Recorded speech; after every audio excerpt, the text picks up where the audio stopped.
What's up, everybody? Welcome back to RBL Weekly. It is week 30 of the season, 30 out of 35. We are in the home stretch. Different cities competing for a chance at the playoffs, chance to go to the World Championship. Got some great battles for you this week. I am the Roast Battle League Commissioner, Pat Barker, joined as always by the host and the creator of the Roast Battle, Brian Moses, and a special guest, Mr. Moses. Oh, yeah. Pay our respects. Rest in peace, Dikembe Mutombo. That hit me hard. A little bit. I didn't know he was 58. I didn't know he's so young. Yeah. I had no idea about his health or anything. I just, that's one of those you open up the phone and you're just like, fuck, no. Yeah, that one really got me. Yeah. Chris Yeah. Christopherson was like, he's like 88. That makes sense. Who cares? Willie Mays is in his 90s. Right. He had seen it all. But Dikembe, being like 18 years older than me, that's crazy to me. Like he was getting scouted when I was like being born, basically. Yeah. Well, we have a guest that I want to introduce and then continue the Dikembe Mutombo conversation because I think that I want to have her weigh in on something. Will you introduce our guest here? This is a friend of the program. Yes. So every time we're in Texas, we like to do a silent protest with a famous adult entertainer, and she's one of our favorites. It's Alexis Fawx. Woo, thank you so much, guys, for having me on. Yeah. Are you familiar with Dikembe Mutombo? The name sounds very familiar. So he was an NBA center. Okay. Played many years for many teams. Went to the 2001 finals with the Philadelphia 76ers, pulling him up here on the thing. Yeah. And he would always do that when he blocked a shot. No. But given your line of work, I think you'll have a good take on this. Apparently, his pickup line in college, he went to Georgetown, I believe, and he would go into parties on campus, and he would just loudly yell. He had this very deep voice. He would loudly yell at the door, "Who want to sex Mutombo?" And just let the girls line up to. You never heard this? No. Oh my God, it's Is this legendary. true? Yeah, I don't know if I wasn't there, but that's the urban legend. That's the story. So in the 80s in Georgetown, Yes, there was a tall 7'4" African correct. who would go and knock on the door at any frat party in the 80s. No knocking. He would just walk in the door Okay. to the front. like Coming to America. Yeah. And he would just, "Who want to sex Mutombo?" Nice. And I guess the women, would line up. Yeah, why not? The royal penis is clean, Your Highness. I mean, you've heard a lot of I wouldn't pickup have to get on lines. my knees if he's 7 foot tall. Yeah, right. Save my knees, please. Where would "Who want to sex Mutombo" rank in terms of pickup lines? Would that work on you? It would be interesting. I mean, I don't know if it would exactly work on me, but I'd be keen to try it out a little bit. Yeah. You know? It's worth mentioning also that humanitarian philanthropist, really just a great guy. I don't want to reduce him to Bill Gates? the guy who, what's that? Talking about Bill Gates? Yeah. Okay, nice, yeah. The Bill Gates of shot blocking. Dikembe Mutombo, rest in peace, man. That one fucked me up. Me too. Wow. 58. He looks Brain so cancer. young. Well, I mean, those pictures are when he was playing basketball. He was young at that point. How old is he? You said 58? 58, yeah. He's Yeah, not, to me that's still young. yeah, It's very young. 50, yeah. Nobody should have to go at 58. Sheesh. Anyway, I don't have a good transition here. Yeah, well, listen, like I was saying, we have Alexis here do the Austin mothership with us because, she does this thing that's banned out here in this state. Yeah. So we like to bring her just to kind of be like, you can't stop us. We're from California. We'll bring it with us. Dude, Texas is so full of shit. Yeah, they are. They're so full of shit. The whole time during COVID, all I heard from, and especially from LA people who moved out here, they love to dunk on LA. They're like, "Oh, you can't do anything in LA. Texas, you can do whatever you want. I get out here, I can't watch porn, not allowed to buy weed, legally." Exactly. It is... Dehydrated all the time. Yeah, I don't know what they're talking about. It's like they have blinders on. They're like, "Oh, I had to leave LA to get away from the homeless people." It's like, have you opened your eyes anywhere around here? They're everywhere. They're here too. Yeah, We had a Steers nice and little queers. conversation out there. With Very them. bizarre to me. Very bizarre. But you live in Vegas. Correct. So, but you spend a lot of time. We've seen you in LA, San Diego. You just kind of follow the roast battle around now. What is it about the show that you love? Well, first of all, I just love comedy. I have such a mass respect for it, and who doesn't like to laugh? Who doesn't want to be around it? And I love the battling. I love good banter between two people. Yeah. And I love the battles. You can always tell like who the friends are, who have like a background, because their battles just seem to flow and are just go a little deeper. And I love that. Like, you know, I battle I banter with my friends all the time, but I love it. And I also feel that it's really even helped me personally, like. You know, what I do on camera is completely different than like something I'm on a live stage or just talking in front of people, even though just saying a little bit what I have to say about the battle itself. It just kind of even helped me in professional. I just did a speech on stage. I just accepted like a Hall of Fame thing, and it was really cool. Like I commanded the stage a little bit, and I have to say it probably helped me a lot by just being on the show and just talking with you guys and getting relaxed and kind of helping me get over that fear. What Hall of Fame? Brazzers Hall of Fame. Nice. Congratulations. Yeah, thank you. What did you think it was like? Well, immediately I was like, well, it's probably like AVN or I don't know how many different branches and Halls of Fame. But then I'm like, maybe it's like, you know, her grade school, like notable resident. People who went on to do great things. Yeah, that'd be really cool. Yeah. Spelling Bee Hall of Fame in her junior high. Do you go back to the class reunions? Are people psyched to see you there? You know what? I think I'm not getting the invitations. Wow. We just had one, and I'm like, hey guys. Damn, dude, that hurts. Yeah, they don't want to get shown up. Yeah. Yeah, I think I don't know. I come from like a really super small town that's very religious in a lot of ways, and you know. It's probably the wives of the dudes you went to high school with who are like, you can go, but we have to make sure she's not there. Yeah. You can go, but your classmate, you know which one, she can't come. And not that way either. I guess my invitation just gets lost. So what we do here on the what we do here on the podcast is we watch some battles. You know about the league. You've seen it in all these different cities. So we have this season. Everybody's trying to make the playoffs, and we rank. They send in their best battle of the week, and we rank them from 1 to 7. There's a committee, and then we watch the top 4 here in the studio. Oh, awesome! So I gotta get your breakdown on the. So there's gonna be 7 total, but the first 3 we're not gonna watch. The last 4 we're gonna watch. Okay. I want to get your opinion. I want to know what you think of this, because Moses and I are jaded. We've heard 80 million roast jokes, and we're sick of it. We hate it. None of us enjoy what we're doing anymore, so it'll be good to have some fresh blood in here. Okay. All right. All right. So the first 3 battles, as always, we do not watch here in the studio. I'm going to throw to these battles. You'll see them at home, but we will not. So we're going to kind of motor through these and then get into the ones we're watching here in the studio at the Creek in the Cave, by the way. Shout out to the Creek. Always helping us out when we're in town. The number 7 battle this week comes to us from the current leader in the International East Division, Manchester. If you've been following the podcast, you know Manchester's story. They were an expansion city. Nobody expected much. We all expected them to get rolled over by London. That has not been the case. They've led the division wire to wire, and now they have a really stressful 6 weeks to close out the season to see if they can hang on. We'll be hearing more about that in a little bit. But for now, they managed to pick up 1 point this week with the number 7 battle. This is Michael Mannion, representing Manchester, going up against one of our rookie favorites this year, Kyle Samuel from Scotland. Here it is. All right. So this is Kyle. He's come down from Scotland. We're really lucky that he could join us this evening, and he kindly took the day off from making women feel uncomfortable at bus stops.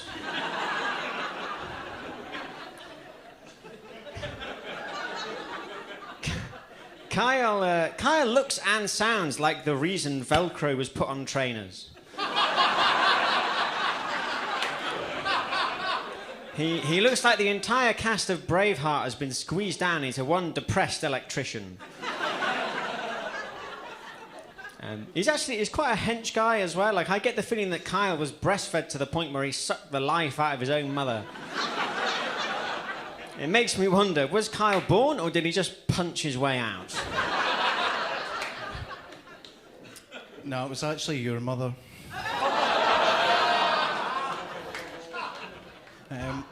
This bespectacled praying mantis is Michael. Michael looks like the type of guy who makes video essays reviewing olive oil. You know, it's crazy where us being up here, you know, like me being Scottish, Michael being nerdy. You know, we are the two definitions of the word train spotting.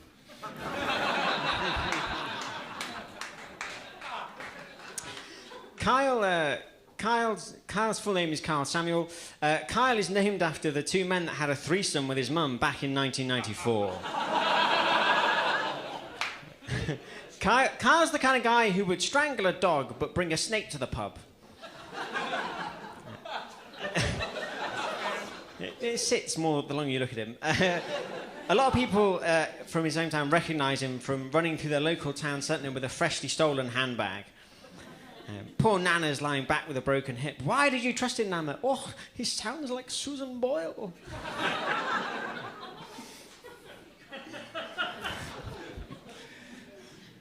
Michael looks like his bones have the structural integrity of prawn crackers.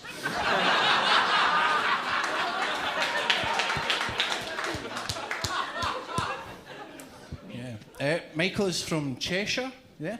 And I thought that Cheshire was famous for its big cats and not its little pussies.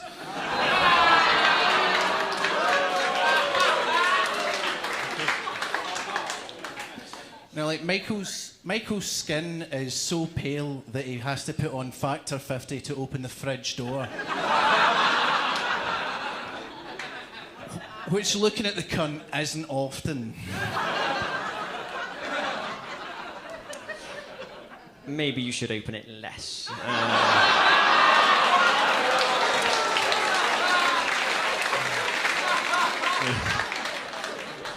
10% body fat, baby.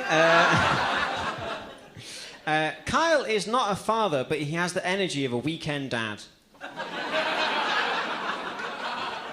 If you squint your eyes and look at him, he has the shape of a man who is not paying his child support on time. He has the vibe of a man who would buy a van, go round to pick up his kids, and attack his ex-wife when she reminds him that he has 3 kids and only 2 passenger seats. Kyle's been a comedian for about 2 years, and he is doing really well. I can imagine in 10 years I'm going to see him on TV, stood on the top of Big Ben, dressed as Batman, shouting, "You'll never take my kids, Dita!" Oh. Michael looks like a disgraced youth pastor.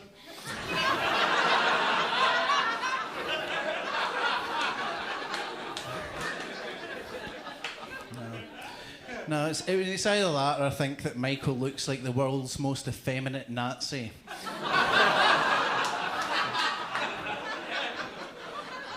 Do you know what I mean? Like the guy who puts the camp in concentration camp.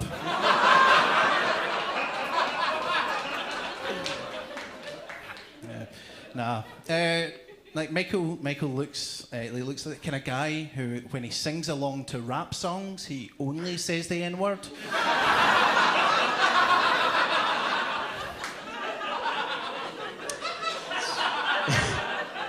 It's not true, I just say partner instead. Kyle didn't do very well in school because whenever he put his hand up, he was mimicking the special salute his dad does at home. Both on the Nazi wavelength, lovely. This one's probably just for me, but that's okay. Kyle was described as being mentally vacant by a teacher. Nothing's changed. He's a simple soul. He really liked Pixar movies. He'd run around the playground trying to make the other kids scream because he thought it kept the lights on. He's also got a lot of really bad tattoos. Monsters, Inc., everybody. His whole life has been a mixed bag. On the one hand, he did a degree in computer science. On the other hand, he looks like he has an odd number of chromosomes. Good thing you went to Monsters University.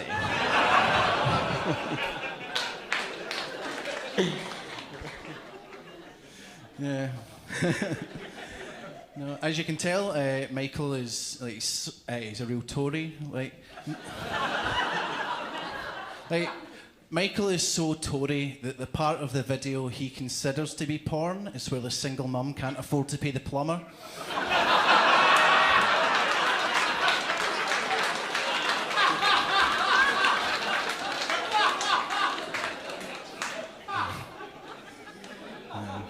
I mean, that's what gets him off, you know. Like, he gets an erection every time they close a food bank, you know, like, that kind of thing, you know. But Michael, he does actually have some good qualities, though, you know.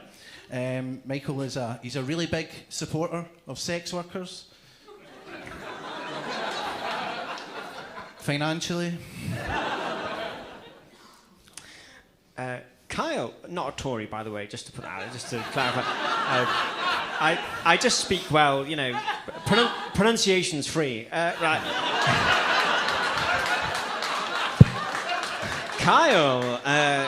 Kyle voted for Scottish independence. That's just so adorable, isn't it?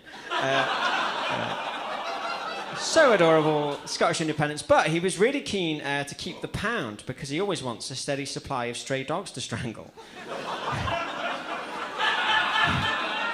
From before, you remember? Right, lovely. When he goes out for a pint, Kyle is often surprised at how many women there work behind the bar that are called Angela. So many Angelas.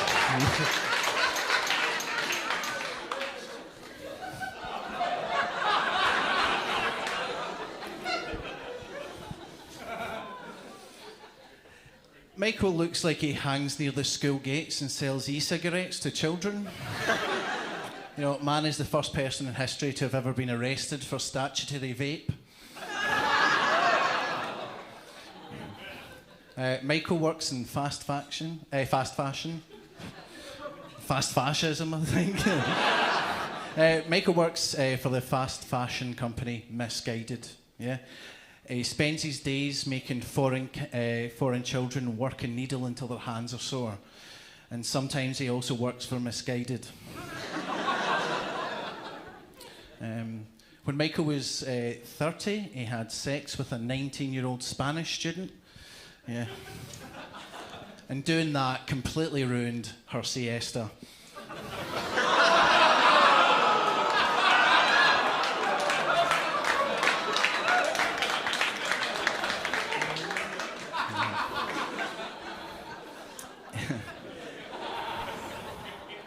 You know, I don't know much about Michael's approach to scones. You know, is it jam first and then cream? Yeah. Anyway, Michael jams scones up his arse until he creams. So that was the number 7 battle this week. Michael Mannion going up against Kyle Samuel, picking up a point for Manchester. We did not watch the battle here in the studio, so I have to find a way to kill 30 seconds with Alexis Fawx. Who's hotter, British guys or Scottish guys? How do you tell the difference? Maybe their accent, I don't know. That's correct. It's a very American thing to say. We actually, and we've talked about it on the podcast, you know, one of the female members of the ranking committee, she has very strong opinions on who are the hottest and ugliest roast battle cities. Ooh. And according to her, Cleveland is the ugliest and Scotland is a close second. I'm gonna have to check out some Scotland guys. Yeah, they all look alike. Every one of them is just a different shade of gross. So that was the number 7 battle this week. We'll keep it moving right now and go to the number 6 battle, and this comes to us from Los Angeles, the reigning and defending world champions, LA, and in this case, the reigning and defending world champion Ryan Nesson, who went 10-0 last season, won the whole thing. This year has been a little bit more of a difficult season for Ryan, but he's got a lot of battles at the end of the season. He's trying to make a little run here, and this was one he did recently against a former Bay Area competitor who has now moved to LA, part of the LA squad, Morgan Anderson. Here it is. NorCal, that's SoCal, that's the world champ. This is Morgan. Let's roll! Oh, thank you for taking time off telling women why they're wrong to be here tonight. This human muscle milk bar is Ryan, which is weird because he looks like he's allergic to milk and muscles. Guys, keep it going for Morgan. She took time away from crying into her pillow to be here. Morgan's like a human tampon. She's white, covered in plastic, and just hanging on by a thread. Thank you, Jan Stamos. Even Ryan's eyes are tired of hearing him fucking talk.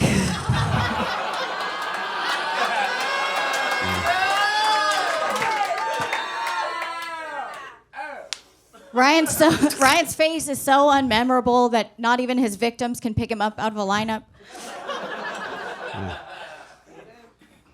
Morgan, you really should smile more, but I know you're against. Yeah. I look like a guy that would say that, right? Morgan was molested when she was 3. Yeah, I was really hot.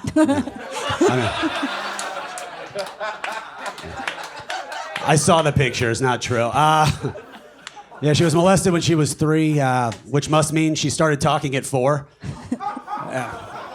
Yeah, her first words were, "You're gonna call me, right?" Oh, man. Thank you, John Cusack. Ryan is Jewish, but he's really terrible with numbers. So bad, in fact, that when he was young, his parents thought he was dyslexic.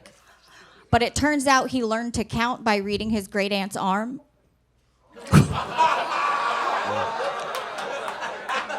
It's true. It's true. I had family die in the Holocaust. Yeah, Morgan's also had a lot of buns die in her oven. Yeah.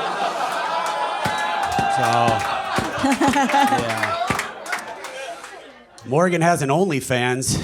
Yuck. I'm hoping it's from here down. Yeah, Morgan's face looks old, English, and 40, which is why guys cover it with a paper bag when they slam her. Yeah. It's a great old English joke. I don't know. Thank you, Retardo DiCaprio. Ryan told me his favorite movie is The Departed. He didn't actually mean the film.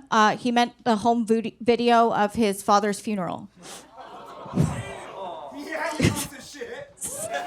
Jeez, Joe. Too much. Yeah, Morgan's dad has dementia. Yeah. Yeah, he can't remember her name, so he's just like every other guy that she's fucked. Yeah. Thank you, No DiMaggio. Ryan's baseball career went the same direction as his sex life. It got stuck in the minors.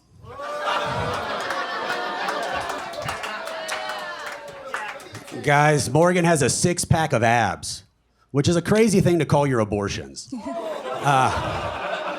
Either way, your stomach's ripped.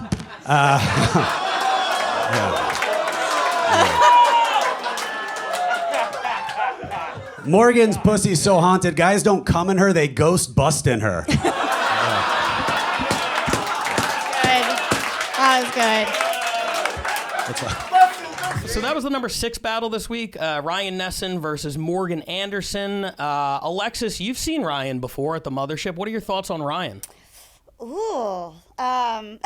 She doesn't remember. That's what I was hoping for. I want Ryan to see this. That is how memorable you are, Ryan. Ouch. She has no idea. I'm so much better with faces than I am with names. If you didn't have the yips before, now you're just gonna throw, a Hall of Fame winning porn star. Be like, oh, I don't remember any of your performances, man. I don't even know how you won season 1. That's an interesting thing. I'm going to ask you this real quick before we keep it moving. So Ryan last season was unbeatable, right? Mm-hmm. He was the best in the world, won it all. And then this season he came out, you'd think he'd be a little bit more relaxed. It's like, all right, I made it to the mountaintop. I got nothing left to prove. And he started stumbling over jokes. And he started like second guessing himself, I feel like. And he's like in his own head a little bit. Do you ever get that in porn? Do you ever go to set and be like, I look ugly, I forget how to have sex, I don't know what I'm doing? Yeah, I think it happens actually when we have like scripts. Sometimes if you study that script too much, then I'm just going to fumble over my words, or I think too much about it, or then all of a sudden you sound like Telemundo, like, some kind of like operated soap opera of some sort. Yeah. So yeah, definitely. And I'm always questioning, is my body going to function correctly today? Like, sure. Is it feeling right?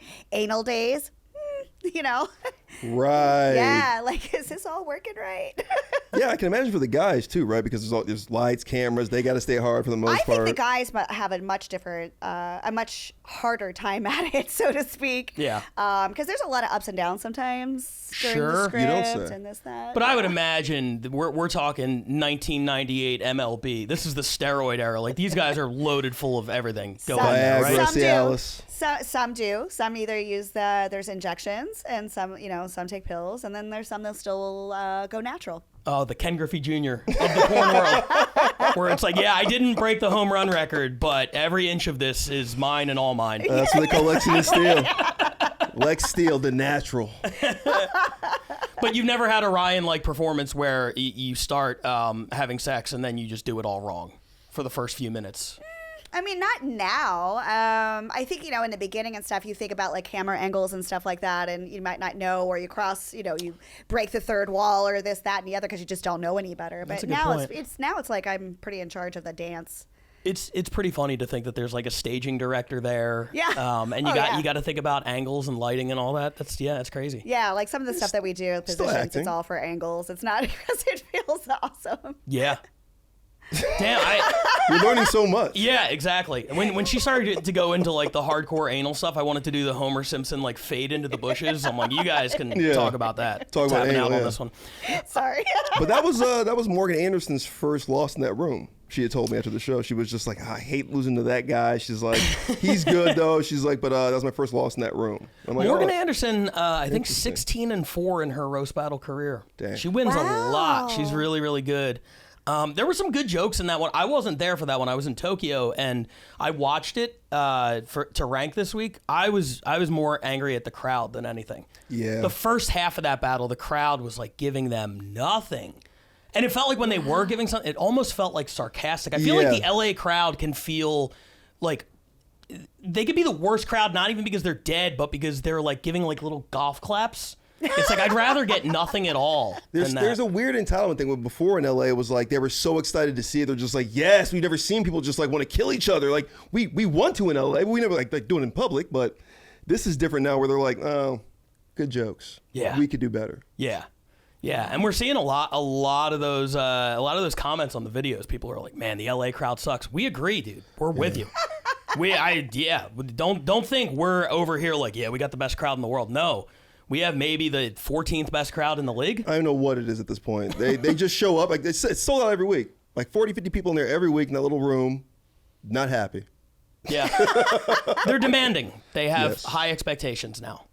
That's one thing that I love, and not to keep bringing it back, but given our guests, that's one thing that I love is the difference in comment sections between comedy videos and porn. Comedy, everything is negative. It's all about who they hate the most. You go to porn, every comment, it's just the most supportive environment. Yeah, it's pretty supportive. I really like it. Everybody's happy to be there. All the comments are like, she's hot. It's like, that's a good comment.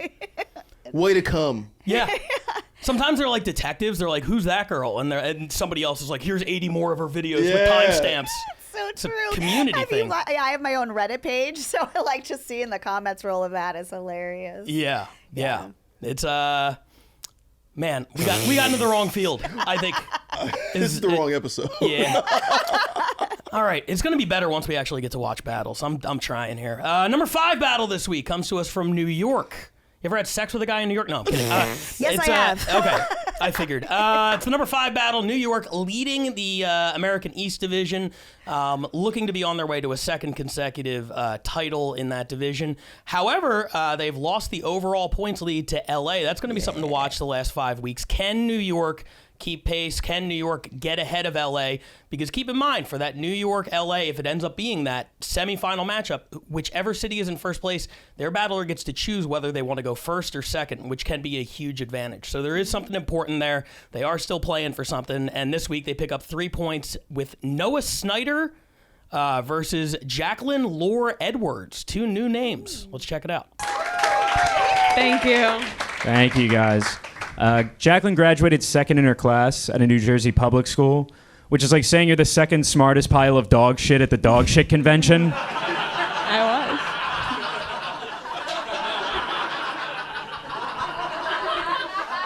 was. It's true. It's true.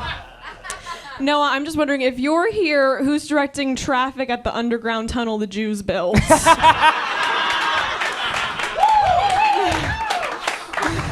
Oh, my shift hasn't started yet.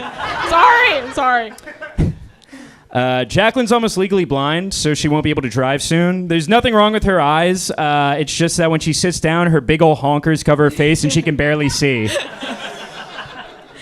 Threw on my sweatshirt right before I this. know. Sorry, I Noah. fucked that Noah used to be a Republican, but now he looks like he asked she-theys to pee on him.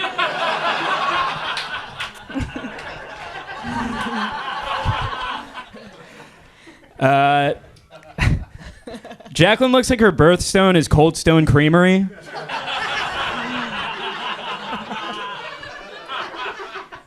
I love ice cream, man. I gotta give it to Noah. He does have a girlfriend, and she's actually hot. She is AI generated, though. She did well. Thanks. Jacqueline has the body of a woman, but the face of a spoiled German boy. Please, Mother Moschnitzel, please. Noah looks like a cult leader who didn't have enough charisma to get the members to sleep with him. It still happened, though. All right. Jacqueline has 2 lesbian moms and a gay twin brother, which means she had to work extra hard to be this uninteresting. Oh my gosh. Noah is actually a conscientious objector of making women come. It's wrong. All right, thank you. All right, so that was the number 5 battle this week. Noah Snyder, Jacqueline Lore Edwards from New York. New York just continues to impressively march to the finish line. LA is a few points ahead going into this week. Do you have a prediction on that? Who do you think is going to be at the top when it's all said and done? Because the Bay Area is going to keep putting out battles, right? We still have 4 or 5 battles we do, a month in LA. It's probably going to be us. Yep. Yeah. I mean, if I'm being behind, this is a little breaking the third wall, as Alexis says. I just broke the third wall there. Sorry. Yeah, we just do more battles. We're going to get more points.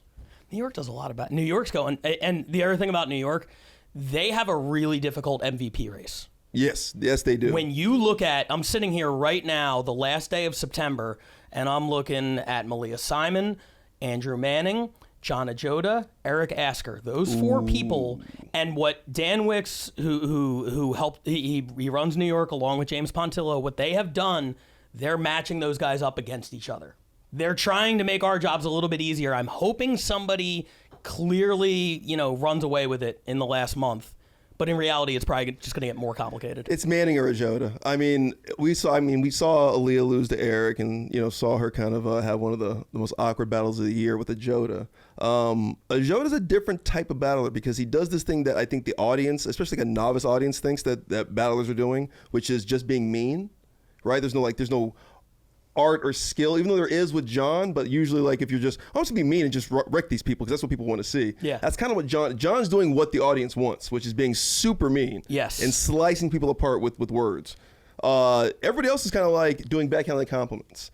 But ultimately his different style, I think, beats everybody but Andrew Manning.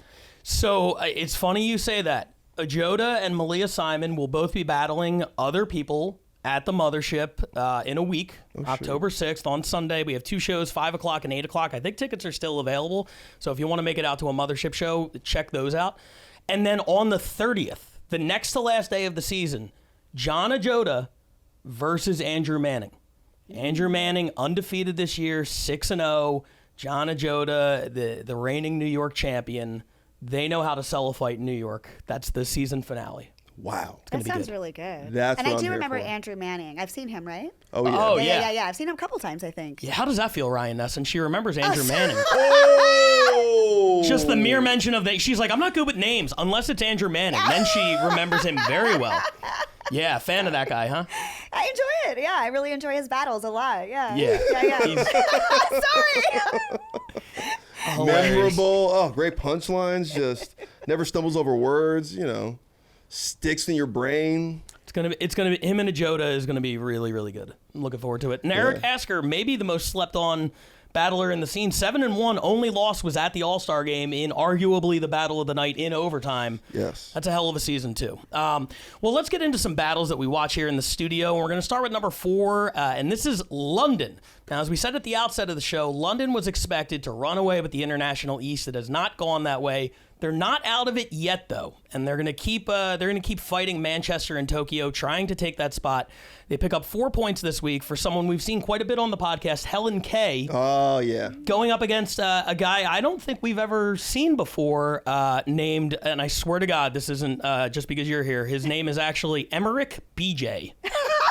It's Helen Kay versus Emmerich BJ from London. Here it is.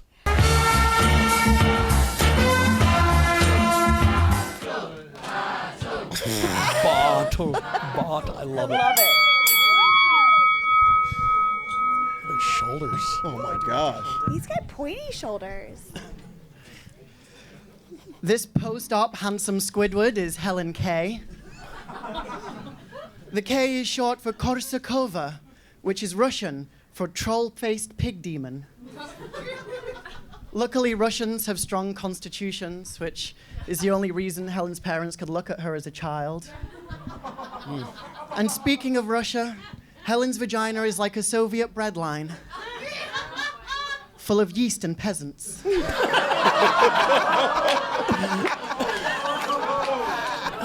It's such a British joke. It is. Yeast and peasants. We don't have a strong constitution. It's basically a dictatorship. Back check. All right. I thought so. As you can hear, Emmerich's gay.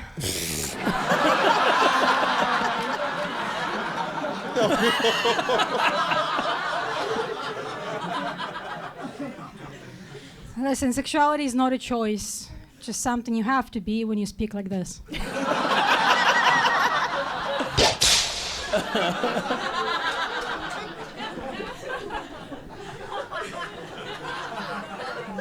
It's sad because it's true.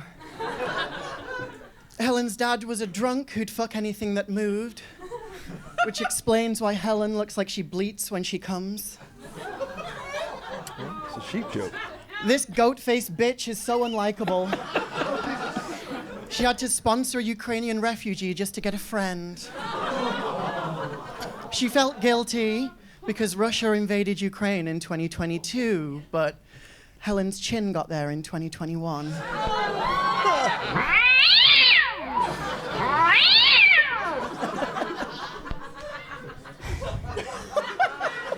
I can see now how you've sucked so much dick. That's the only way to shut you up.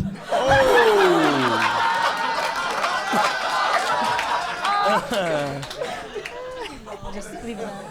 I'll leave it there. Yeah. Good move. This Eastern European cum rag is Helen. Helen is a communist, which makes sense considering forced labor is the only way to get a man to fuck her. She's also Jewish. She's not Orthodox, but guys still fuck her through a sheet so they don't have to look at her.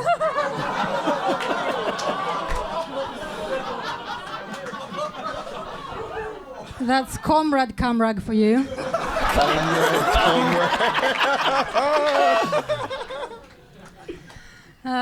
So Emmerich's sister is also gay. Your parents might celebrate Pride, but they'll never feel it. God damn, Helen. Finish him. Vicious.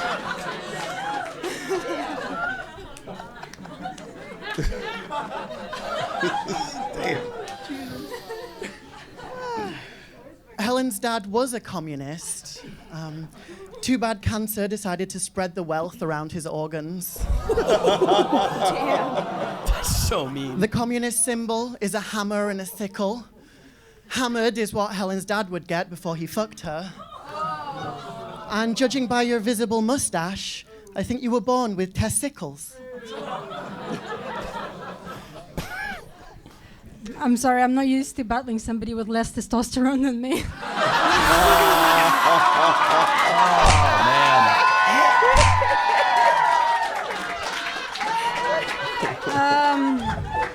So Emmerich identifies as a person of color.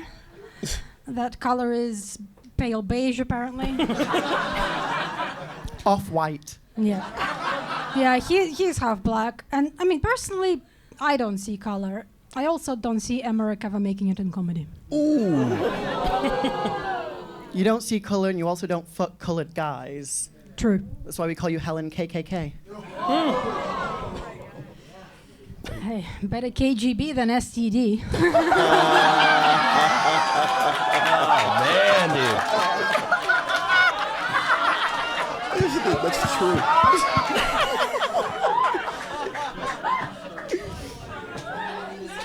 I lost count now. Helen is bulimic. Sure. Which...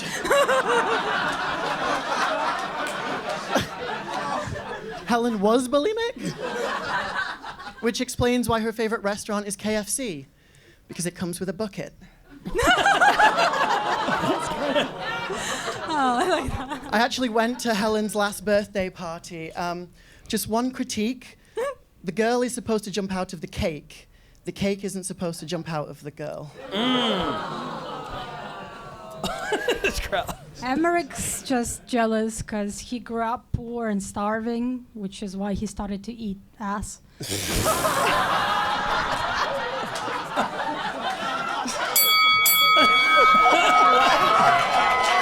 my God, dude! Helen Kay was on fire in that one. Alexis Fawx, let's get your thoughts on that. What do you think? I really liked her. I thought she had a lot of laughs from the crowd and everything like that. I'm trying to remember everything that she was saying, but I just loved her comebacks and just like her wit. Like he would say something and her wit is to come back with that. So she just looks at ease doing it too, which is really beautiful to watch. Like not even. Like it's not anything for her. Big time. And that's something, by the way, that always happens on this podcast. You watch it, and then as soon as it ends, you can't remember a single joke. I know. I should have brought my notepad so I could take notes. I'm sorry, guys. But no, it was great. KGB STD as a flip is just like incredible. Yeah. She was just like, she was on point the whole time. And one of the main things that stood out is like he was doing so much more material than she was. Oh, yeah. And that can be one of those things where like when you are getting your ass whipped and you're doing 3 or 4 jokes per turn, it's like it almost it makes it look even worse because it's like he's searching desperately for anything. Reminded me of John Luna and Nate. Except John was connecting on. John was connecting. Yeah, he had a few. Oh, he wasn't bad. He was just He was just doing a poor man's version of Shalaka Corrupt, I'd say. He was. Yeah. Yeah. He pulled the Shalaka move a couple times. A lot of Shalaka moves, real soft-spoken like Dan Levy and Schitt's Creek. Yeah, yeah. Real turned up shoulder pads like Jafar and Aladdin. I mean, the guy is just Emmerich DJ. It was a lot that happened there. It was fun. I never lost confidence at any point. No, that was like he was thing. the only one in the room unaware of how it was going. Yeah, it was like he had too much confidence actually. Yeah, a little bit. Yeah, it was fun. But yeah, and Helen was she was almost like an actress in a sense of you're reacting. Yeah. Right. You're not acting. She was reacting. You know what? Nothing was contrived. Everything felt natural. She just kind of let things come. She was just like, oh, they like that. I'm just gonna let that go. I have more, but like. I'm gonna let that go right there. So it was like she exuded a confidence that Emmerich was maybe overcompensating, I'd say, and hers was natural and real. Yeah. She just looks so smooth. Mm-hmm. I mean, she was like, I'm just gonna stop right there. I was like, oh, I fucking love this girl. That part, yeah. That's a veteran move too. Yeah. I mean, both of Emmerich's sister's gay. Yeah.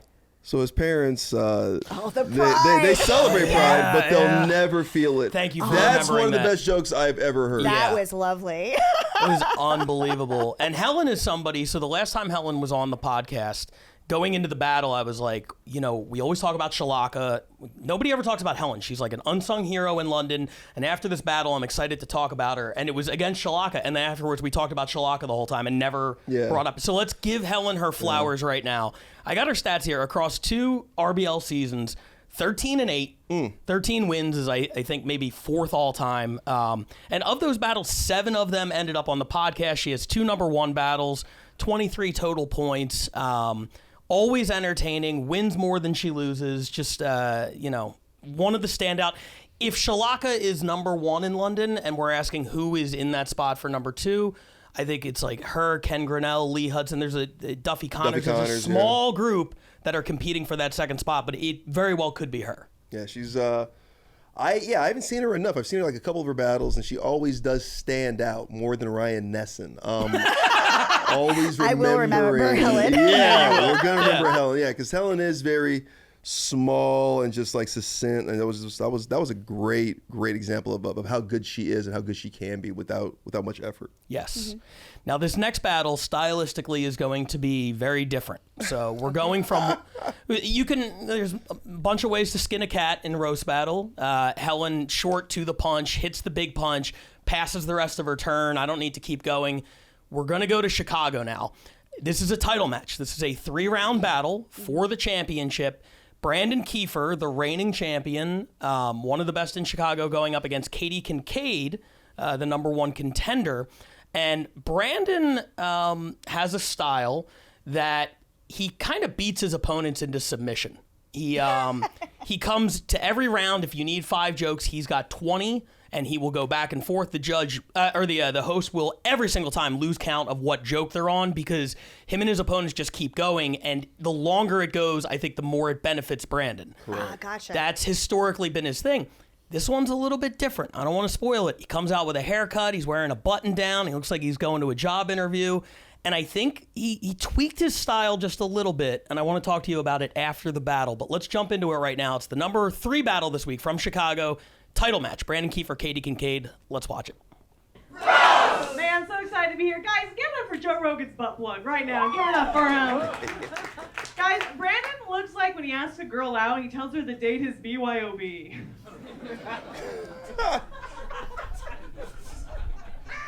Can we restart? You want to start there?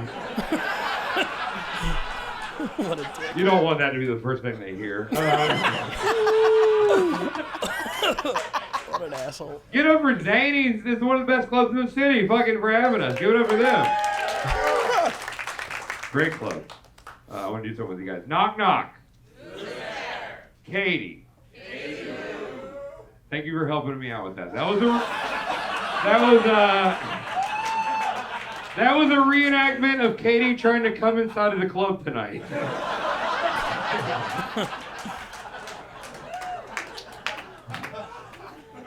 You're like, I'm a headliner, and they're like, all right, lady.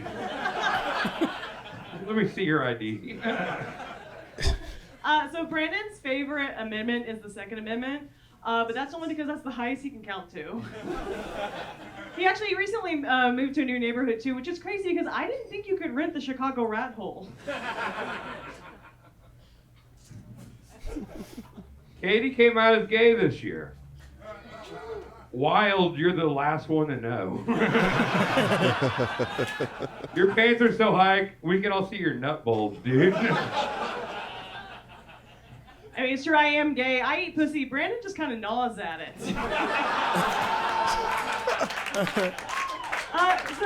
Brandon is from the South. When his doctor told him he had crabs, he thought he was going to a seafood boil.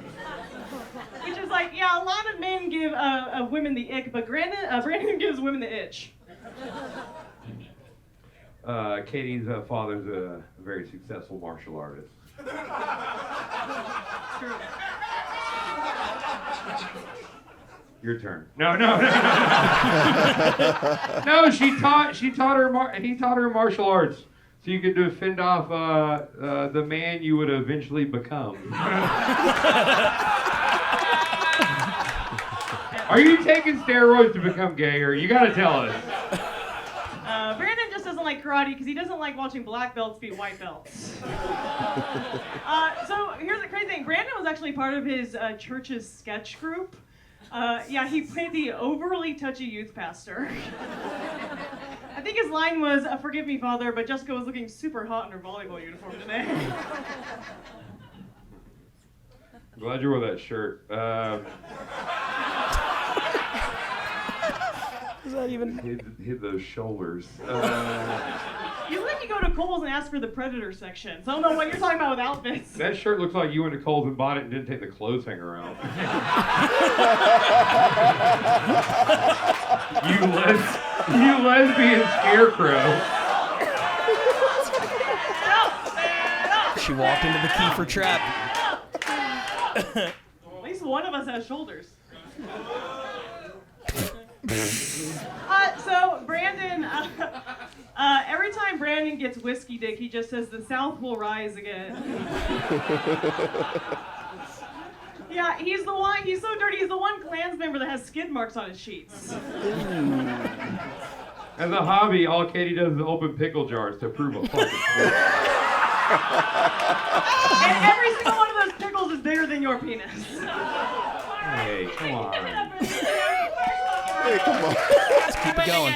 A minute each man. for just the whatever roast they want to say for as long as they can for 1 minute. Are you ready? Okay, we're gonna start with Brandon since Katie went first. Brandon, are we ready? Yeah. All right, let's go. 3, 2, 1, roast! Hell yeah. I love Katie. I do love Katie. I don't know if you've ever seen her comedy. The thing is, your big bit is about, if you've never seen her, it's about having 2 tampons inside of you and not noticing. Damn. It makes me kind of crazy. I'm like, that's your big joke? Like, you're just implying that this is really big and nasty? And that's the funny part of the joke. I don't know why you guys aren't laughing. 2 tampons inside of you. I don't even think she took them out of the box, to be honest. It's big and nasty. Yeah, your dad's gotta love that.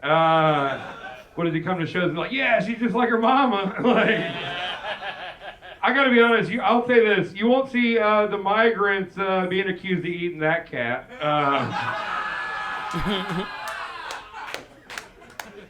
Your gynecologist is just a plumber. Like, all right. I'm not even joking. This girl, your IUD's got to be so big. Like, it's got to be at least $75 worth of copper. You know, like Katie padlocks it at night so the crackheads don't break in and strip it. Like, That's a minute. You good? oh wait, no, I got one stupid thing on it. I don't know. If the crackheads come in, your martial arts, I figured I could make you some nunchucks. Like,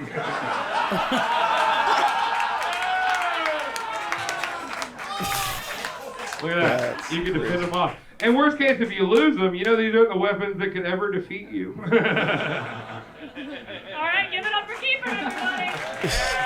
Something. Oh, the minute is so weird. It is. Yeah, it's torture for all of us. Okay. All right, Katie Kincaid, are we ready? Yes, we are. All right, ready? 3, 2, fuckers. 3, 2, 1, roast! Oh man, 1 minute of jokes. A good thing Brandon knows exactly how long 1 minute lasts. So Brandon actually said that he doesn't like to do a roast battle sober, which is what every woman says about fucking Brandon. His 12-step program is just how many steps away he needs to be from a liquor store at all times. Brandon, actually, his girlfriend, he recently got sober too, and his hands got the shake so bad he finally started making her come. But Brandon is divorced, if you can't tell by his everything. But yeah, this is what happens when you give a gargoyle a chance, okay? But he is dating a younger woman now. She would be here tonight, but Zany doesn't offer childcare. Yeah, Brandon, how about you groom yourself before you start grooming others?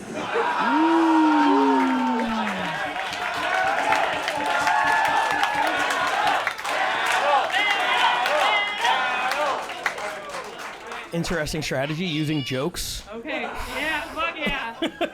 after Brandon. Just All right. meandered through it. Panel. Brandon, he likes to act like he doesn't care on stage, which, like, Brandon, what are you, your father? Brandon, he does have a comedy special called Possum, because even he knows that belongs in the trash. Brandon, it's hard because you look like the drinking problem that follows John Mulaney everywhere he goes. Which is the only way he'll ever be able to follow John Mulaney. Nice. Katie's so, like, type A personality. Like, dating you, I know if I went by to your house, you'd, like, show me a PowerPoint about how to make you to come. You know what I mean? Like, and then she could just project it right there on that forehead. Brandon told me he likes to watch anime, which watching anime is how he refers to staring at Asian women on the train. He's always talking about how he wants his happily ever after, which is just the treatment he gets at the Korean spa. I gotta be honest, that hairline, if you were one of my guy friends, I would take you aside and be like, hey, bud, I think it's time to shave it.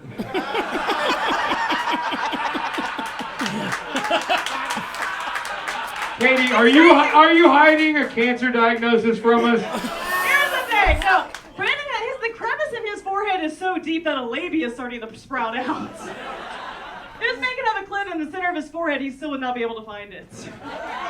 Little fact about Katie, when she was young, she used to be ugly, and now she's fine.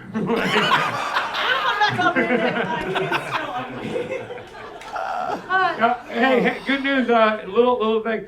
This is a big night. This is the last year Katie will ever be able to hold her weight that she's at. All right, I got you. I said it right. I thought that was going to be a good one. You know, Brandon, he likes to insult women. He actually told me that his ex-girlfriend had a roast beef pussy, which, Brandon, that's just the way it looked after you ate her out with your teeth. Ooh. That's disgusting. Wow.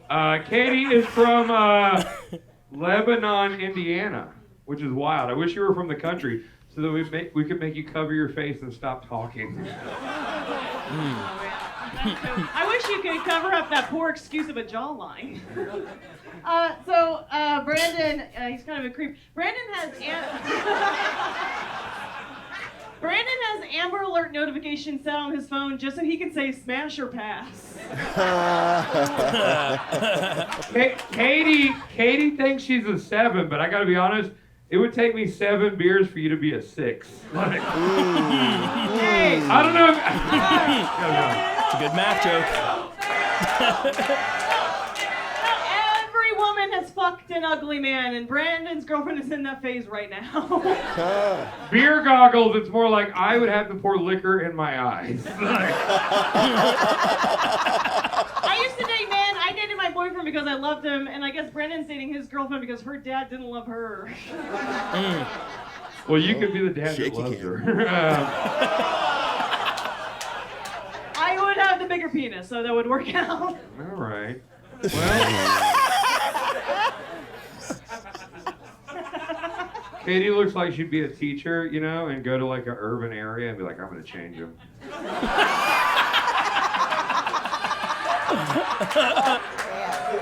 But then there's a World Star video that comes out, and it's just her crying with the kids be like, Miss Kincaid looks like a man.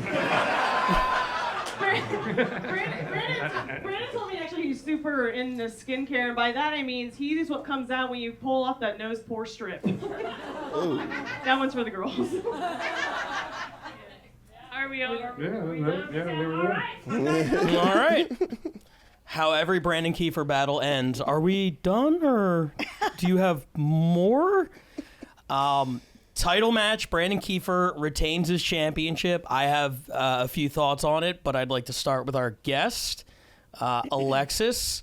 That was a little bit of a marathon. There were ups and downs in there. Yeah. What were your takeaways on the battle? The first part, Brandon, correct? Yeah. Brandon, I thought definitely was getting the pops left and right. He just looked really smooth. She looked really kind of nervous, and she was, or she seemed nervous. I'm sure it is, but so I thought at the first, but when they did that whole minute, I kind of felt like she was a little better than him during the solid minute. Mm-hmm. She looked a lot more confident. She didn't really have to look at her paper much. She just kind of flowed with it. But that last round, I think that, definitely he came back with something that's like, when he's nonchalant, I love it. Like, it's almost like, oh, is that it? Like, yeah. Yeah. And I don't know. I think it's kind of almost relatable for most people in some way, Absolutely. Just his conversational rebuttal. Like when I felt like he set a trap and she fell into it, and he spent 3 rounds saying she looks like a man, and then got her to be like, well, I have the bigger penis. And then he was just like, all right. That was all that needed to be said. The all right hit so hard for me. What'd you think, Moses? I mean, Kiefer cleaned up is crazy. Because he normally, like Katie's right. Throughout the battle, she was saying, it's not like he doesn't care. Like, his whole attitude and his whole aura was he didn't care, right? From his hairstyle to the way he dressed, just, the drinking, the drug use. I mean, like, the guy just doesn't care. Very funny dude, though. Yeah. But this, I was, because you had prepped it as like he's gonna be different. I'm like, oh, okay, well, he's already dressing different. He's got a hairstyle. He looks presentable now, like for a job interview. So I was like, okay, well, what's this new Brandon Kiefer? And then okay, round 3 we got it. Exactly, and that was the thing. I think he really bided his time. He made sure. I'm going to do my thing in round 3, but round 1 and 2, round 1 he wasn't interrupting, he wasn't really rebuttaling a whole lot. He was just kind of like, all right, we're just going to do this old-fashioned joke for joke. And then round 2, I don't know what he was thinking there. That was one of the worst round 2s I've seen in a while. Like, it was like he went in with like no real plan. Yeah. And it might have frankly been like, if I win round 1, who cares? I don't know. But then round 3, that was the key for that we see all the time, where it's like you can't play his game with him. I've only seen one person beat him at his own game, and it was Eric Emerson when they went back and forth earlier this season. But for the most part, you get into that thing where you're both kind of like, it's a mixture of like extra jokes you have in the back of your head and just like off the top shit.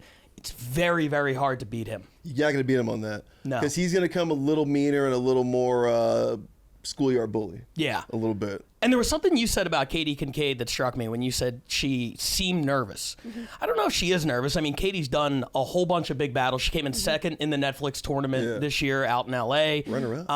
Katie is very, very funny and has done this a bunch. I'm sure there are some nerves. I still get nerves when I battle after 50 of them. Like, I'm sure there are nerves. But I think with Katie, I think when the thing heats up in the 3rd round and it gets going back and forth, I think she should really take a beat and slow down her speech patterns just a little bit. And I don't like giving critiques on here because who the fuck are any of us to, whatever. She's obviously amazing. But I felt like that was like the big difference. He seemed much more relaxed in that environment. And his punches hit harder, whereas he would say something, and I think in her brain she was like, I have something for that. And then she would rush it a little bit coming out, where it's like if she had just slowed it down by like 15%, it might have hit a little bit harder. Yeah, that's a great point. That's a great point because you're right. It's knowing Katie, she's not nervous, but there was a timing issue there, right? It was like she was not necessarily second guessing herself, but there was a hesitation every time she had a joke. She was like, I want to say something, but I don't want to, or I want to say something, I don't know if it's going to be, or she was a little overconfident with some stuff and she maybe didn't deliver it as sharply as she wanted to. I just thought she was a little off on this. Yeah. Like some of the things she was second guessing herself with, like, oh, he said something there, I want to say that like that, but I want to say it like this. It was just a lot of, she would say it confidently and then she'd be like, ooh, maybe that wasn't the thing I should have said. It's also really tough when you have to do 3 rounds. I mean, when you... I can't even imagine it. And then it's also a title. So I can't even imagine that. We used to do a lot of 3-rounders back in the day, but then it wasn't... This was 3 rounds plus because they went so many extra jokes. And like when you do that, when you write 5, you can narrow it down to 5 bangers. When you go 3, you got to take some angles. You don't know if they're going to work. And I thought when she tried to hit him on like not having good shoulders or his jawline or whatever, I felt like those fell a little bit flat. And in a battle like that, all it takes is a couple that like miss for you to lose the battle. Correct. Yeah. But because he looked good. I mean, like, there was the one time it's like you couldn't say that about Brandon. Maybe the day before. And that used to happen a lot with like Frank Castillo when guys back then were bald. Like, oh, this fucking guy. Or he's got a terrible. Frank, take your hat off. He's like, what do you mean? He's completely shaven, right? He's just Guy's hairline starts back here. Guy's got a huge, whatever the fuck is that. He's got this cul-de-sac or whatever. And then the guy would take his hat off. Be like, what are you talking about, man? And you're like, so visually it doesn't work. So you're gonna be in a hole right there. And I thought she kind of was saying things that visually that just didn't land. Do you remember the time a battler tried that and it went horribly wrong for them? Yes, that's what I think. Are we thinking about the same one? Yes, that's what I'm talking about. Do you want to? Who was it? The one I'm talking about was at Jam in the Van. Oh no, that's not what I'm talking about. It was Effie Meadows. Effie Meadows is a trans battler, and she's very, very funny. And she showed up wearing like a shirt and tie and was like, "I'm Adam." Oh, yeah. And she went by like Adam in the band. I think she thought it was like this strategic move where it's like, now the jokes won't work because I'm not Effie, I'm Adam. And instead it just made it really like awkward for everybody involved. Yeah. I understand playing defense because it is a competitive thing that we're doing and you want to win, but like, You know, at the risk of the overall quality of the battle, there's like a line to walk. There's a lot of rewinding you're doing because like first it's like I'm not supposed to dead name call you. Now I'm calling you Adam. Now I'm supposed to call you a man. Like it's just a lot going on because I wasn't gonna call you man the whole time because you're not one. Seriously, and if you write the jokes and you rehearse them 100 times saying she and her, and then you show up and you got to flip it in your head in the That's moment. gotta be so hard. Yeah, It would happen against Alex Hooper all the time. Oh yeah. He would come in like this like weird he would be non-binary and you wouldn't know what to say about him. Well, I was the first victim of that. You know, our title match when for 20 battles, Alex Hooper was just like a dude in a t-shirt and jeans. And then I remember him telling me right before the battle, he's like, I'm going to do like a big intro. And I'm like, yeah, no problem. He always did these big intros. And I'm on stage, I get introduced first. And then they introduce Hooper and he comes out wearing like a neon, like silver glowing, like unitard type of deal with a fucking furry tail that he's twirling, and everybody in the crowd has glow sticks for some reason, and I'm on stage like, oh no. Oh wow. I've prepared jokes and I really overthought it in my head. I went back and watched the battle later, and I'm like, man, you were so in your own head there. You were doing fine, but in my head, I felt like I was fighting uphill the whole time because like the jokes I had written didn't apply to this whimsical woodland creature. Yeah. And I'm over here talking about his day job and shit, and he's just like twirling his towel and throwing things to the crowd, or his tail and throwing things to the crowd. It was a fucking nightmare. Yeah, you were fighting like a character from like Zelda. Yeah, I was so thrown off. I was so annoyed. But Ocarina of Time. Yeah, this wasn't that intense. That was he's like, I'm just gonna wear a nice shirt and get my hair cut, and it's still, as a viewer, I was like, fucked. It was just like Hooper in my mind. All right, well, it's the number 3 battle this week. Chicago picks up 5 points. Obviously, New York had 3. Chicago making a little bit of headway, but they're running out of time very quickly with 5 weeks left in the season. We'll see what they can do, but it's looking pretty good for New York right now. Let's hop into the top 2 battles here, and number 2 comes to us from right here in Austin, Texas. Right here at the Creek in the Cave, right out that door on the stage. This happened a couple of weeks ago, and it's 2 battlers that I was completely unfamiliar with. And it's a lot of fun. One of them is going to be battling at the Mothership coming up next weekend. And yeah, this was my first exposure to both of them, and I think you're going to enjoy it. It's the number 2 battle this week. It is Sam Minnie versus Quinn Collins. Here it is. Second most battle all night. Sam, I'm going to have you guys go first. Guys, make some noise about these guys. Sam Minnie, Quinn Collins. Here we go. Quinn looks like she moves Plan B because she thinks her ass can get pregnant. Hey, Sam told me before this started that her dad is a juggalo, and I was shocked to find out that she has a dad. He likes the insane clown posse, and now she just gives insane men pussy, so...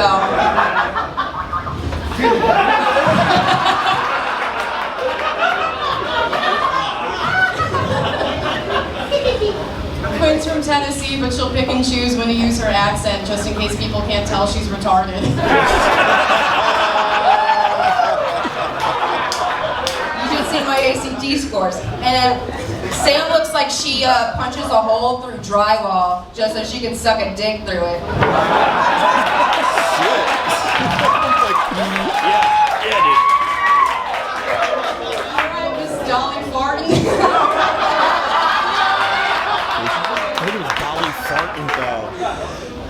Quinn's an adult now, so now she stuffs her bra with name brand Kleenex.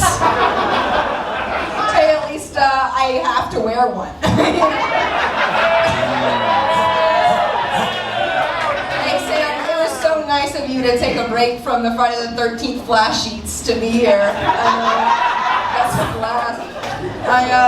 Sam's actually Irish. Yeah, Irish, she'd take a break from sucking dicks. Laughing through that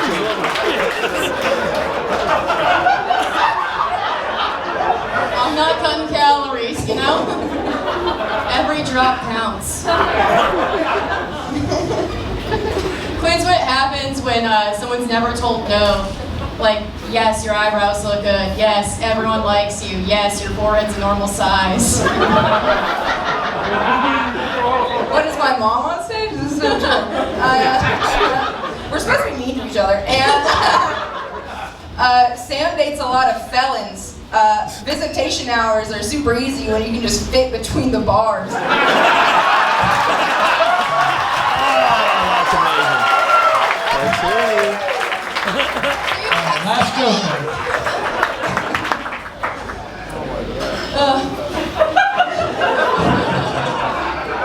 All I heard first is a compliment offering. I love that. We're in love. We're gonna kiss after this. And then they'll have a full face of makeup.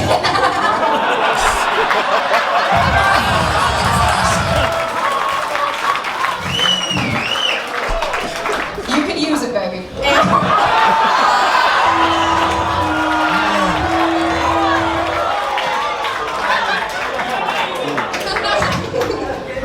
Quinn proves you can get a lot out of sleeping with other comedians, like chlamydia, HPV, chlamydia again.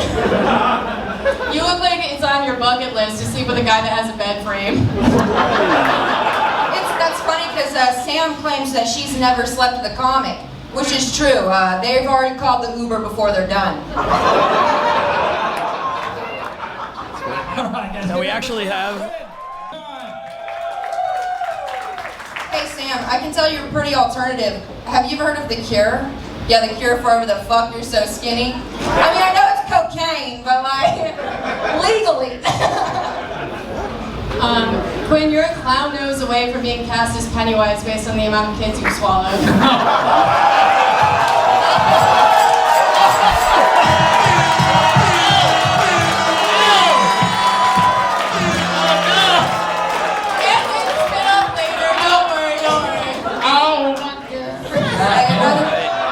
At least clowns can write jokes. Look, this is what we... All right. That Pennywise, I wasn't going to let us miss that overtime. That Pennywise joke. I like that a lot. Was incredible. This was a vicious one. What do you think, Alexis? I really liked it. It seemed almost pretty even for me. I'm glad they went into overtime. Mm-hmm. The Pennywise joke was really, really good. The makeup on the face, all that, and her comeback is like, well, you could use it. Slipping through the prison bars. Ooh, yeah. And I also like the Tennessee retarded joke. Sorry, guys. It's okay. You don't have to apologize for liking jokes. No. I just thought the back and forth. It was like they're playing basketball, just tossing that ball back and forth. It was a real pleasure to watch, and I would definitely go see them again. Well, I have a feeling if you keep coming out to the mothership, you'll be seeing them a lot. One thing that's really interesting to me is Austin has had a surprising lack of female battlers this year. I looked at the roster at one point, and I think they had used like 80 battlers, and there were like 11 women.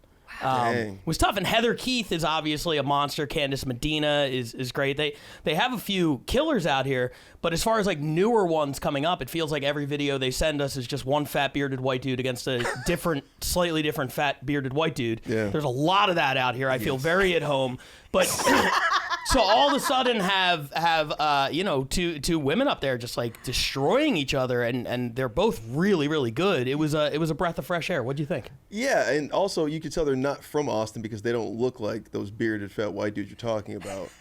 Sounds like my fan base. Right.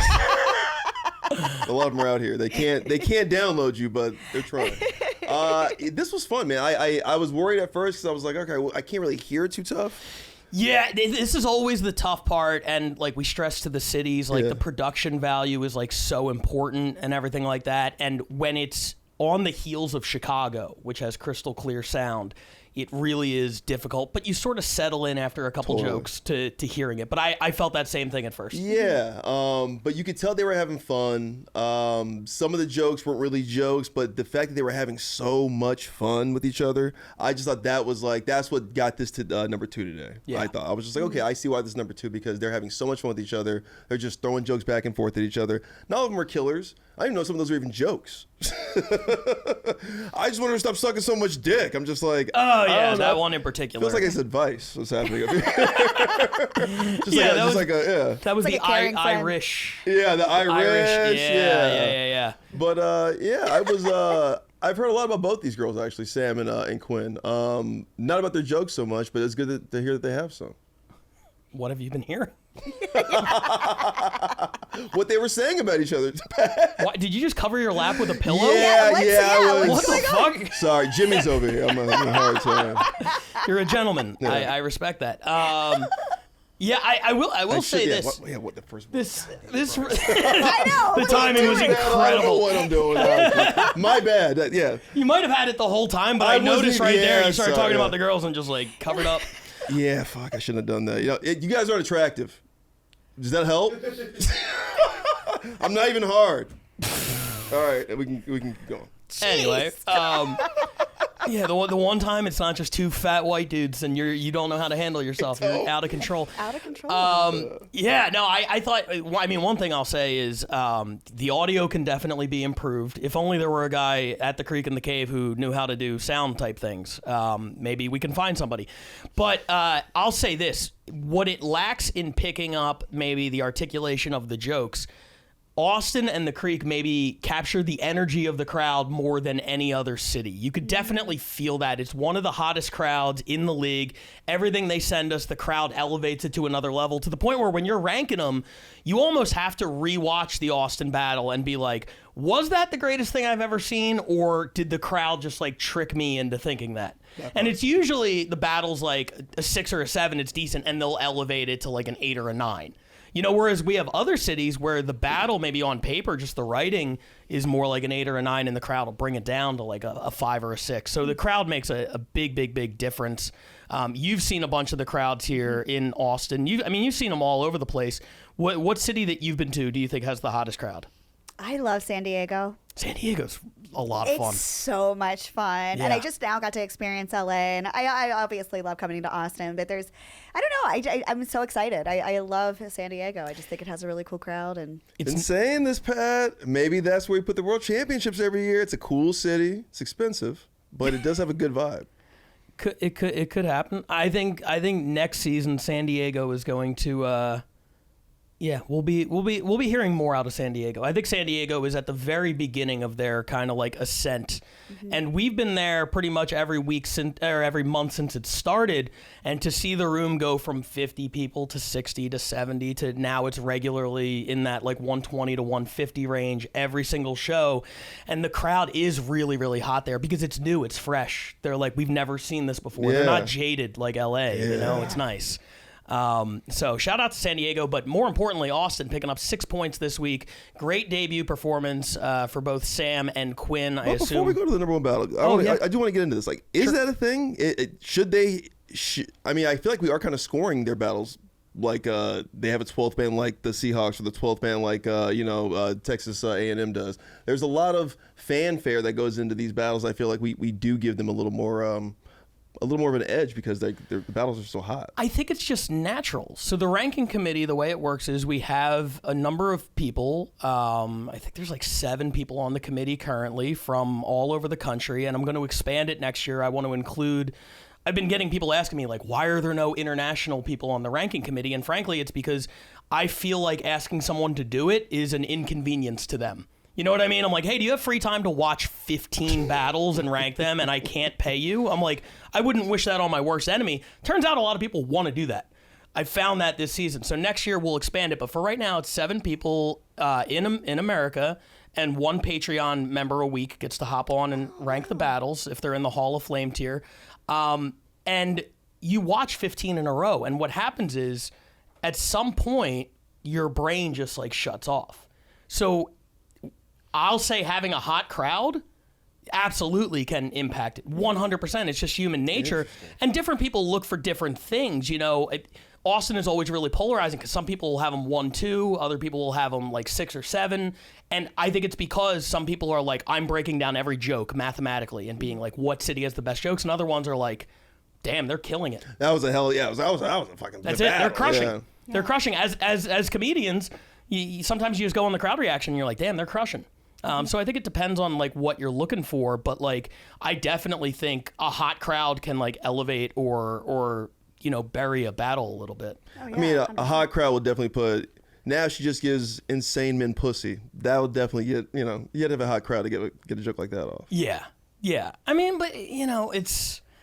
that should they not get the points for building a scene where they can get 100 rabid people out to the show? Absolutely should. Yeah. I'm not saying they should. I think what I'm asking is like, are you guys taking that into account? Now that I know that, I'm like, okay, good to know. Yeah. LA, maybe we should get some actual, I don't know, like an actual audience that isn't so jaded. I don't know where you find that. I don't know where you find them. Yeah, Yeah. I don't know. And the LA audience can be high. I mean, we just saw Nate versus John title match. They were fucking great for that.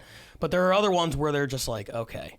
And also, that's on us for destroying them with an hour of stand-up before the battle start. But that's an off-screen conversation. I'm sorry about that. We got to take a little bit of blame.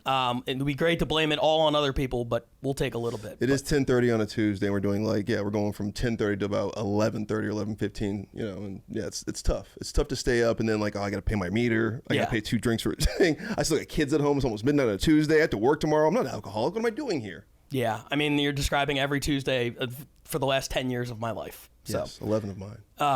Who won with Quinn and Sam? Oh, that's a great question. We don't even, we never even talk about that on the podcast. It's always about who is putting on the best battles, and unless it's like a title match, we don't talk about it. Sam did pick up the win in overtime with the Pennywise joke. Yeah. Come on. You know who won that one. But, I mean, I thought before overtime it could have gone either way.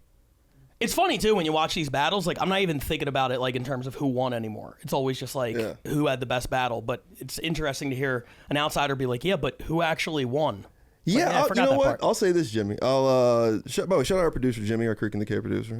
Shout out our boy. Killing it. I would even say, like, in regulation, I could probably give it to Quinn. But obviously in overtime, Sam got it. But, I mean, they should have won to overtime because they both had... There was 2 good jokes, I think, on Sam's side and like maybe 1.5 on Quinn's, but Quinn was just so fun with everything being said, and obviously Sam was too. But I think just Quinn had she just let things roll off her better, and then she would have like good riffs on top of that. And I think sometimes when it's that close, it just comes down to what was the joke of the battle? Mm-hmm. What was the one moment that made me laugh the hardest? And to me, it was the prison bars. I love that. Bars. Yes. That was Quinn's joke, yeah. Absolutely. Yeah. Now, Austin picks up 6 points for the number 2 battle, but they are not done. The number 1 battle is coming up, and Austin's about to pick up some more, and this is kind of a technicality. So I see you're seeing the battle right now, and you're laughing. Kim Congdon. Kim. Longtime LA battler. Was a great battler in LA and New York and everything like that. Has yet to battle in the Roast Battle League. So she hasn't established that she's part of any city or any team. It was announced that Tokyo Roast Fest was coming up. We were going over there, myself, Kim, and Keith Carey. We were all battling. And then the secondary city gets bonus points for the battle. And I'm like, well, where do we put Kim? And it's like, mailing address is in Austin now, so I guess she is officially an Austin battler. Imagine picking up 3.5 points because somebody that, just moved there a week ago and battled in Tokyo. It's a flawed system. We'll work on it in the offseason. Free agency works, man. Free agency works. Exactly, yeah. This is a big signing for Austin, getting a hold of the legendary Hall of Fame battler, Kim Congdon. This was her first battle in 2 years. Went over to Tokyo, and, we were all in the Airbnb together. It was cool to watch her prepare and go from, like, fuck, I don't think I have anything, to, like, putting up a number 1 battle of the week. Because she's great, and it's like riding a bike, man. It never goes away. That's fantastic. And the guy she's going against is the guy I battled last year at Roast Fest in Tokyo. He is really in the running for Tokyo MVP this year, which they're picking up 7 points here. We're going to look at the standings in a bit. They could win the International East. We could be looking at the guy who represents them in the World Championships. We haven't talked about Tokyo that way really all season. It's time to start having those conversations. Wow. So let's take a look at this one. It's the number 1 battle of the week. It is from Tokyo Roast Fest. It is Troy Lewis going up against Kim Congdon. Here it is. Hear it for this one. Battle, battle. Kim, Troy, let's roast. Battle, battle. I'm surprised to see Troy in Tokyo. I thought Jay-Z and Kanye said y'all were in Paris.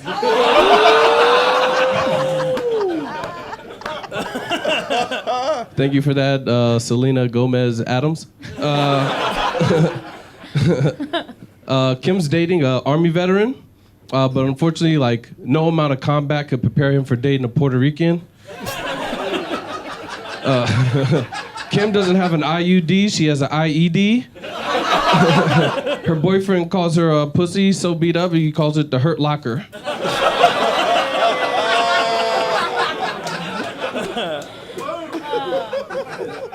Troy loves taking the bullet train. If he wanted to take the bullet in the US, he just has to piss off a cop. Yeah, man, I'm desensitized. They be doing that shit, you heard? Ooh. Yeah, so Kim, in 2024, Kim put out a special on YouTube. She also has a show on Netflix. You could say it's been a really good year. Kind of like the tire that her family floated to Florida on.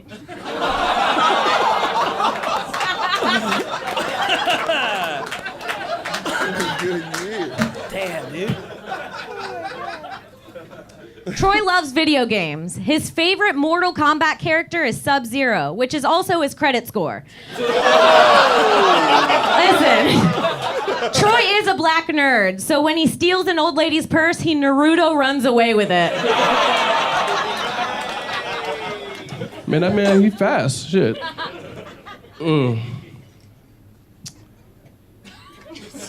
Yeah, so Kim has a show on Netflix with magicians.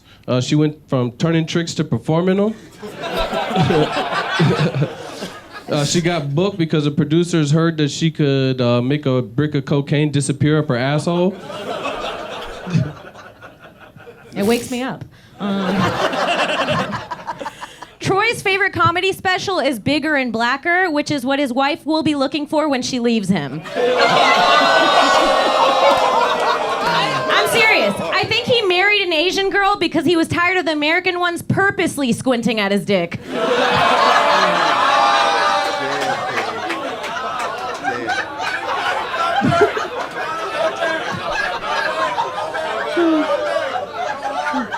Oh man, I'm married. I wish that somebody would look at my dick so much right now.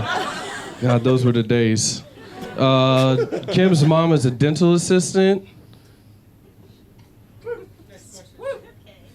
Yeah.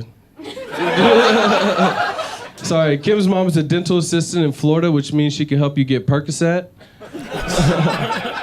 As a tribute to her mother, Kim makes sure that she gets her mouth drilled and filled, just like the water wells in Puerto Rico.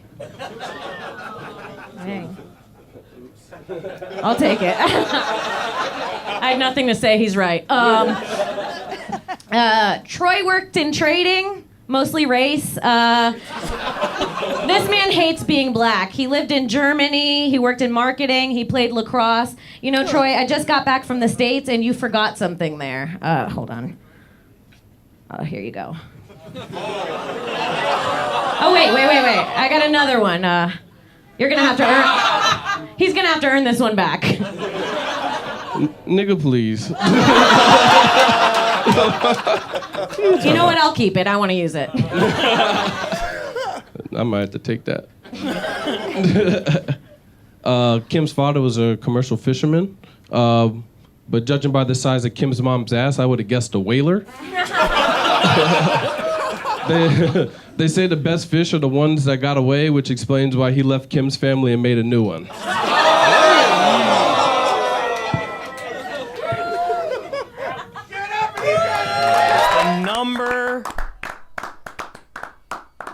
The number one battle of the week, Tokyo, Troy Lewis versus Kim Congdon.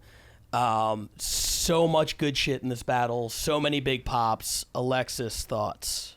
That was so good. I could watch it again.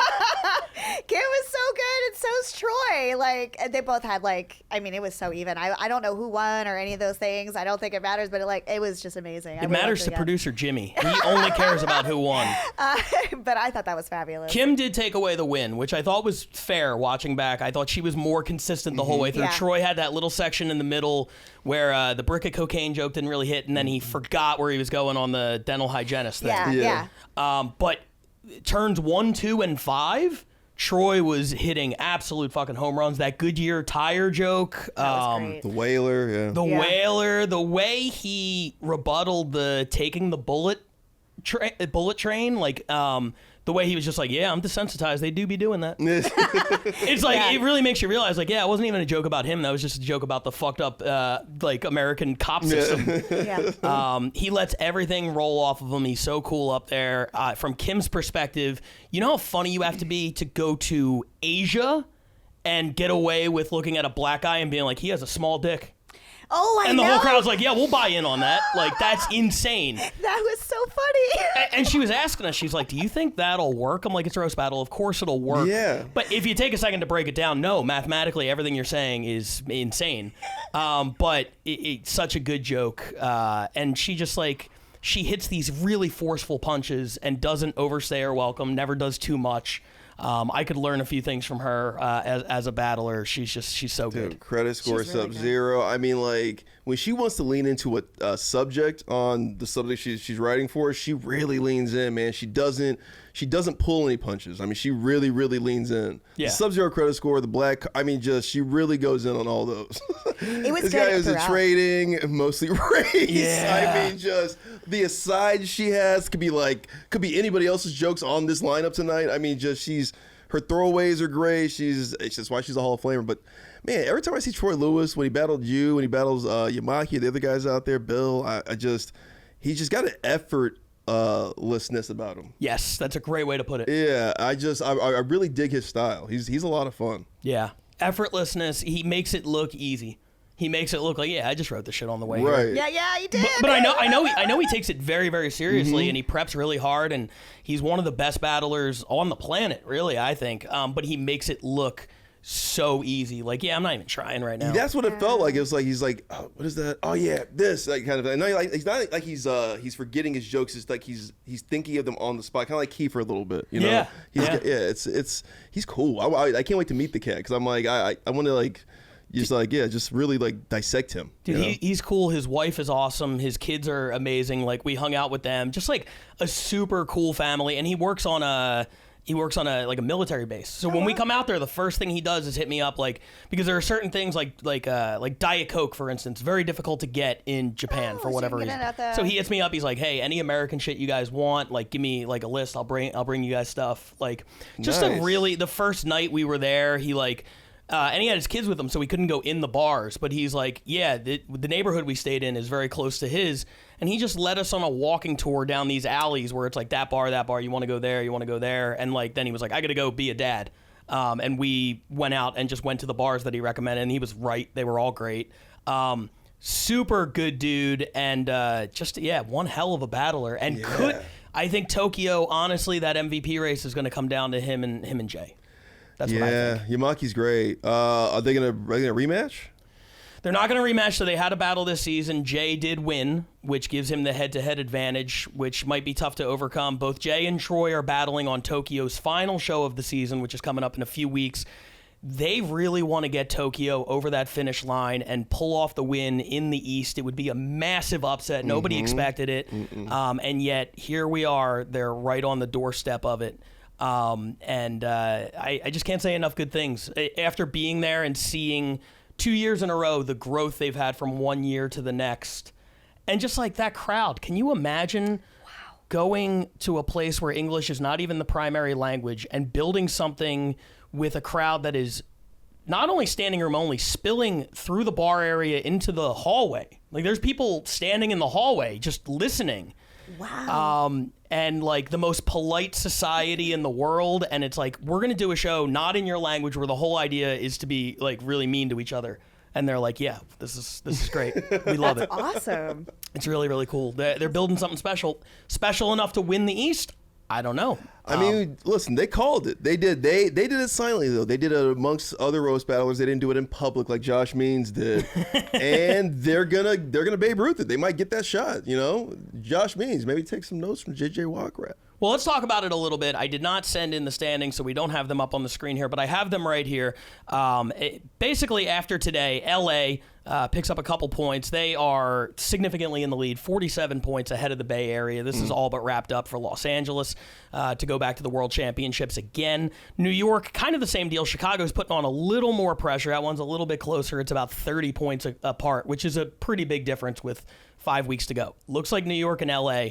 International West, Scotland running away with that one, 75. They are clearly in the lead.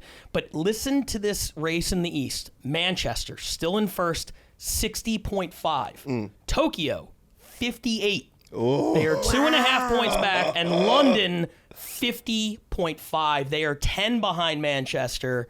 7.5 behind Tokyo. 5 episodes left. That 3-horse race is going to be it's going to be absolutely incredible. This is fun, man. 5 weeks left. It's all about the International East, Tokyo, and versus the UK, basically. Yeah. This is good stuff, man. I'm excited. Good shit, JJ Wackrat. And shout out the whole Tokyo Comedy International Festival. Yeah, and shout out to our guest today, Alexis Fawx, dropping by. We don't usually bring a guest on because, like, honestly, it's a lot to bring somebody on and be like, hey, can you watch, these battles? Everybody wants to make it about them. But no, I love it. Yeah. I really enjoy it. This is very cool. Tell the people, can they find, are you on the internet anywhere? Can they find you? Yeah, you actually can. Foxfans.com, Alexis Fawx Live on IG, and Alexis Fawx on Twitter. There it is. Anything else? What do we got? Yeah, you can find me on Brian Moses Fans on OnlyFans TV. No, check us out every week. Buy some merch. We're on Punch Up Live now, so if you want to get tickets, it's easier to find us now. Buy merch, buy tickets, come see us. 5 weeks left. Let's roast!